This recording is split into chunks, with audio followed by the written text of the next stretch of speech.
I'm here with Kim Ghattas, the BBC's State Department correspondent and the author of The Secretary, A Journey with Hillary Clinton from Beirut to the Heart of American Power. Welcome, Kim. Thank you very much for having me. So to start off, the first few chapters of your book are about a lot of Hillary Clinton's firsts as Secretary of State. So her first day, her first trip, and she's really sort of portrayed as a celebrity and sort of the epitome of an American celebrity politician. So in your travels with her, did you see examples where her celebrity status helped her in certain cases? And do you think John Kerry's sort of more traditional status might be a hindrance to him?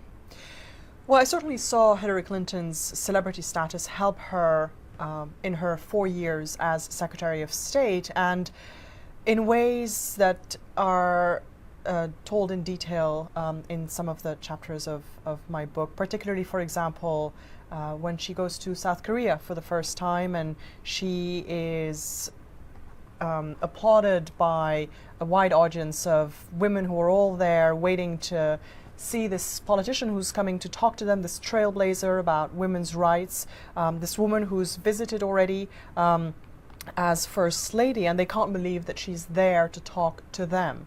And in many ways, Hillary Clinton used her celebrity status to advance diplomacy, to do her job as America's ambassador to the world, because she wasn't just a celebrity with no specific skills. She was a politician and she learned how to become a diplomat.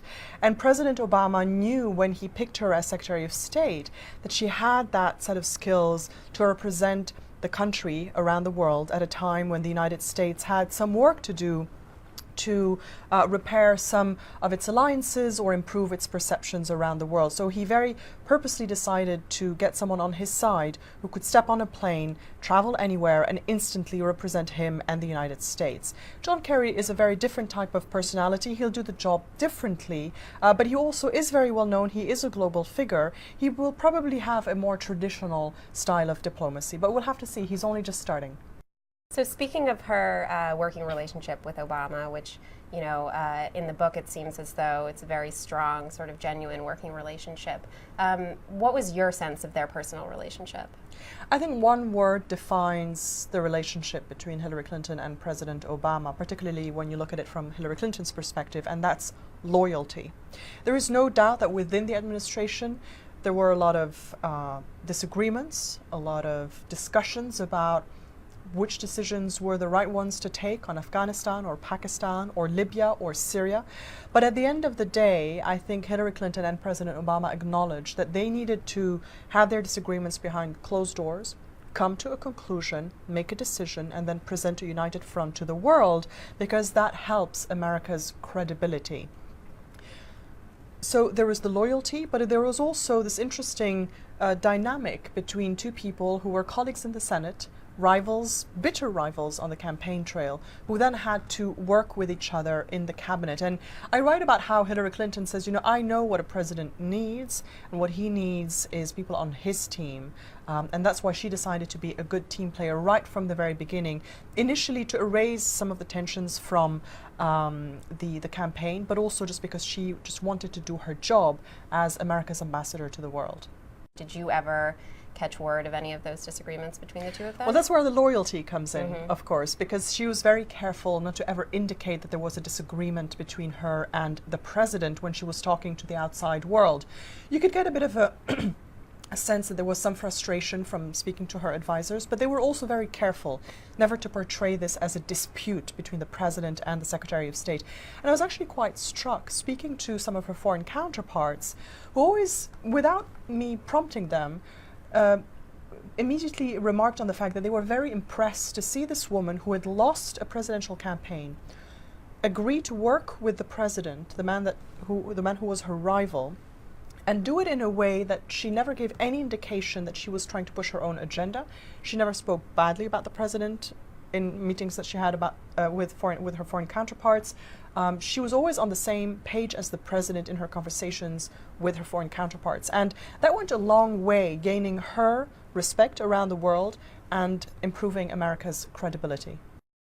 one of the events that marked the end of her tenure as Secretary of State was obviously the September 11th attacks on the U.S. Embassy in Benghazi, which you address very briefly at the end of the book. Were you able to talk with her about that or after the hearings, and do you think that's something that will sort of always be a dark spot on her tenure as Secretary of State and something that might mar a potential 2016 presidential run? I wrote the book, of course, and I finished writing the book before Benghazi happened. So because of how the publishing world works, there's only so much time that you have left to include something about events that happened afterwards. But I was keen on including it. But I do think that Benghazi will be something that will always be associated with her tenure, but it isn't something that in the bigger picture is going to affect her legacy. It will be used against her and to some extent for her because she defended the administration's record if she decides to return to politics. But I don't think that if you look at the bigger picture of diplomacy by the United States around the world that have been tragedies before, I don't think it necessarily undermines her legacy. There's a quote that you have in the book from a top State Department official who says, "The irony here, no matter what Washington did, the world expected something different." And when you look at a situation like Syria today, which is sort of, the first big thing that Kerry is dealing with as Secretary of State, do you think there's ever a right answer when it comes to big questions like whether the U.S. should give lethal aid to Syria? There are very few moments when you can have a binary choice where it's yes or no, good or bad. And The Secretary, the book, is all about those nuances. It's all about understanding those gray areas between the black and the white.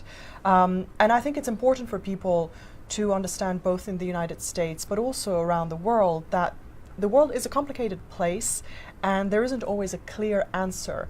And the people who are trying to make those foreign policy decisions are human beings. They're fallible human beings. They don't have all the facts. They don't have all the answers.